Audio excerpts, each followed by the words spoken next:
आर्य समाज के इस पावन मंच पर उपस्थित है।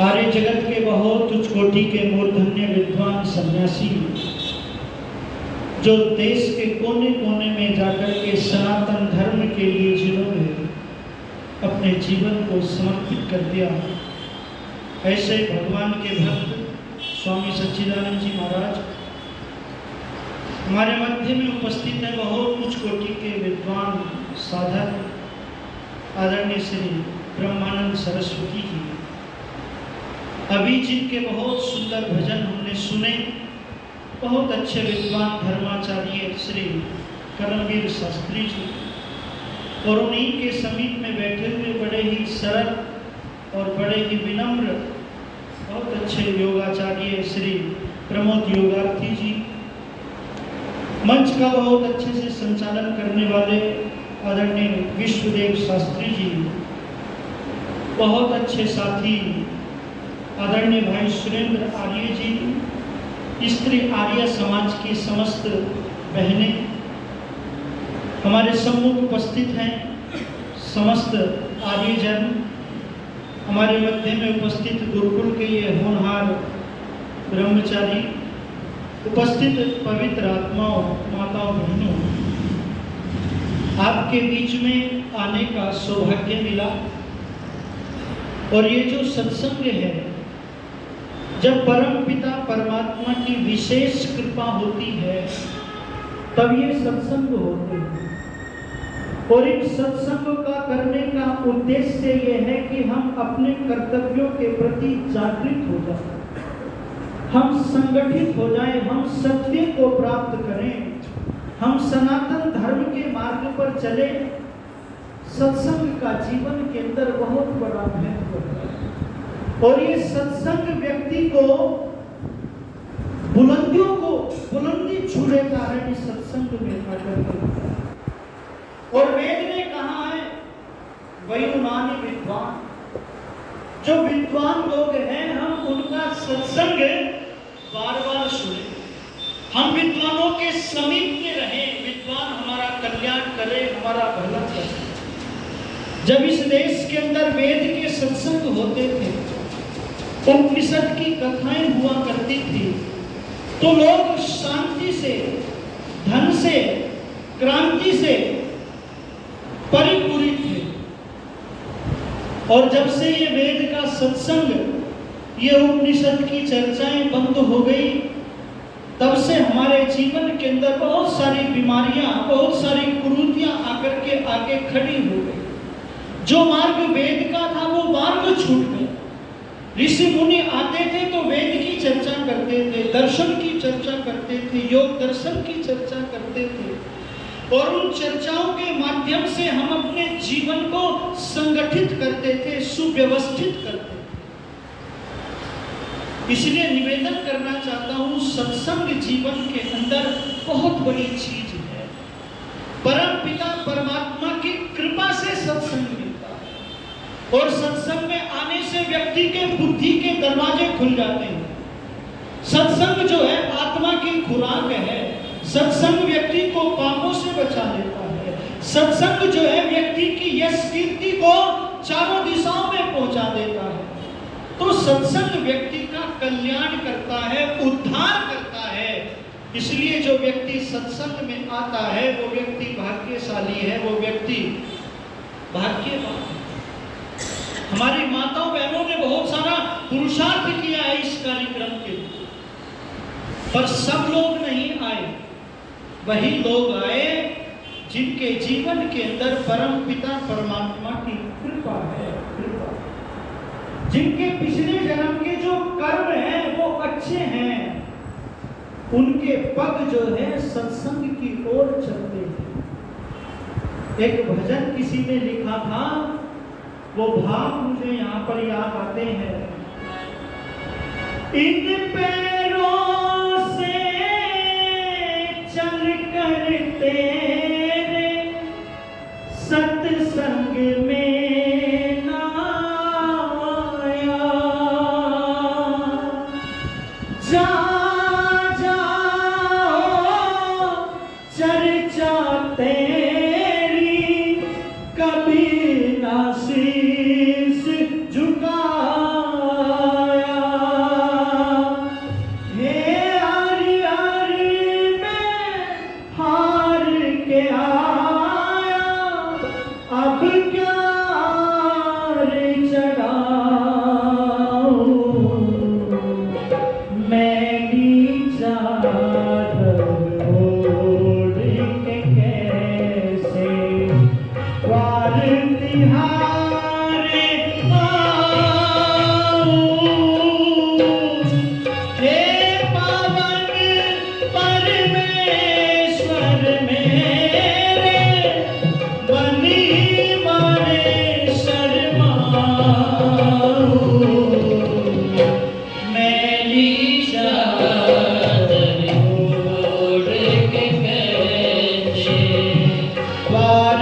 द्वारे तिहारे आऊं,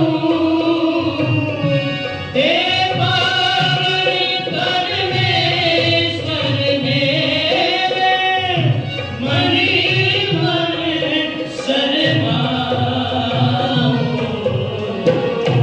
मेरी चादर ओढ़ के कैसे, मेरी चादर ओढ़ के कैसे, मेरी चादर ओढ़ के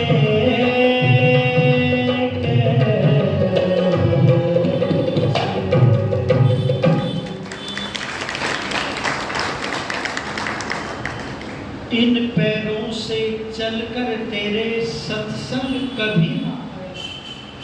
मौका मिला था सत्संग करने का, कई बार समय था सत्संग करने का, पर सत्संग में आने का प्रयास नहीं किया। और जब व्यक्ति का समय, जब व्यक्ति की इंद्रियां, जब व्यक्ति पराधीन, लाचार, शक्तिहीन हो जाता है, तब सोचता है कि अब सत्संग की ओर चलो। और लोगों ने सत्संग को ये मान लिया कि सत्संग तो बूढ़े व्यक्तियों के लिए। सत्संग में लोगों ने धारणा ऐसी बना ली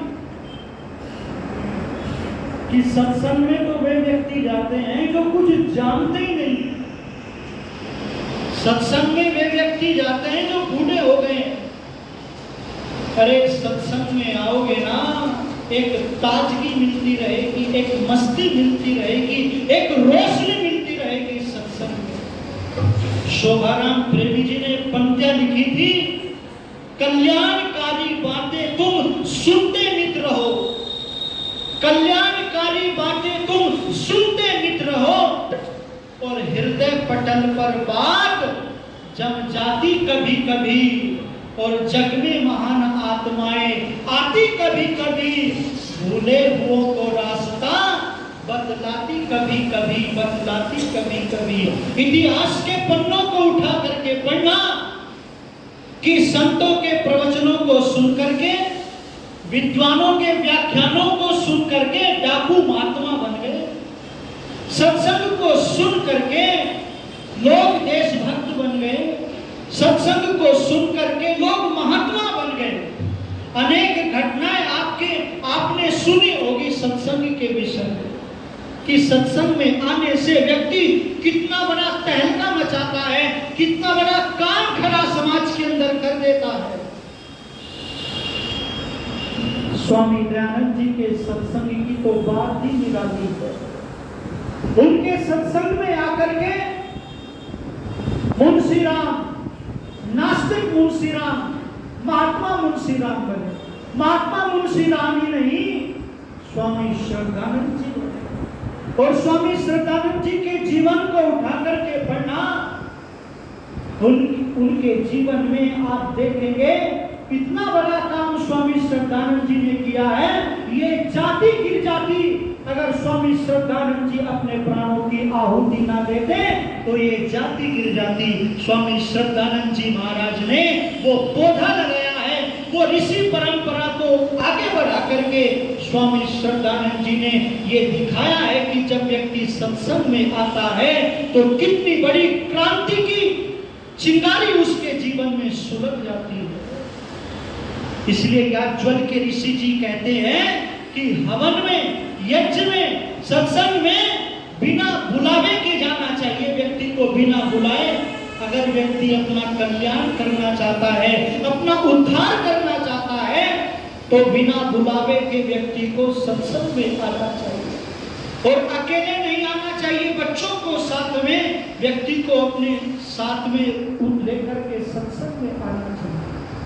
मैं निवेदन करने लगा हूं। दूसरी ओर अमित चंद जी को आप देखिएगा। अमित चंद के जीवन के अंदर बुराइयां, और कैसी बुराइयां जिसकी चर्चा हमारे शास्त्री जी कर रहे थे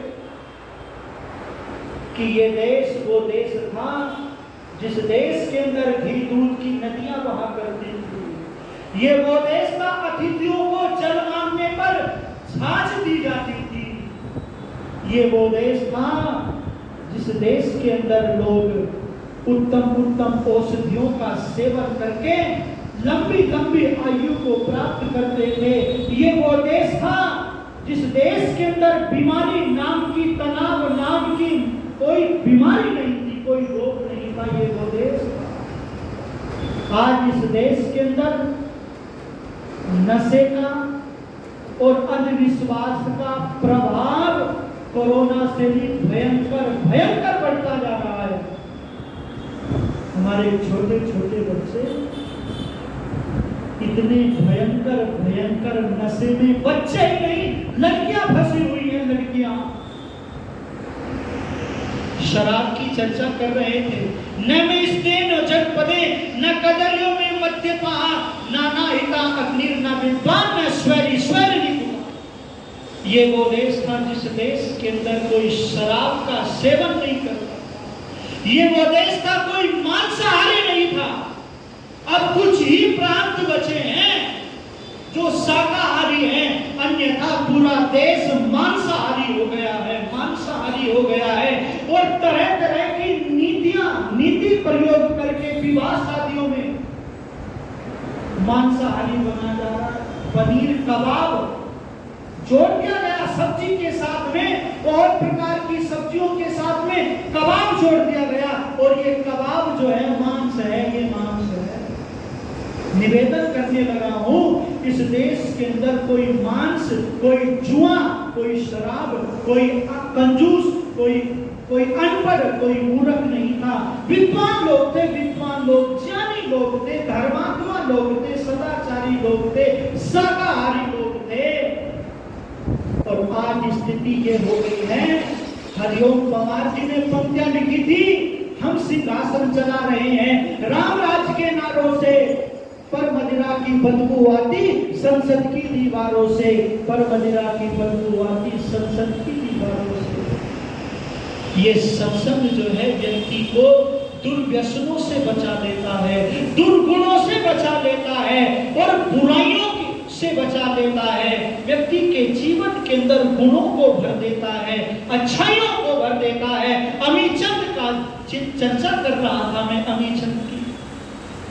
ऋषिवर दयानंद जी के सत्संग में आकर के कहने लगा, एक भजन सुनाना है मुझे, स्वामी जी एक भजन सुना दो। तो स्वामी जी ने कहा, हाँ सुना दो।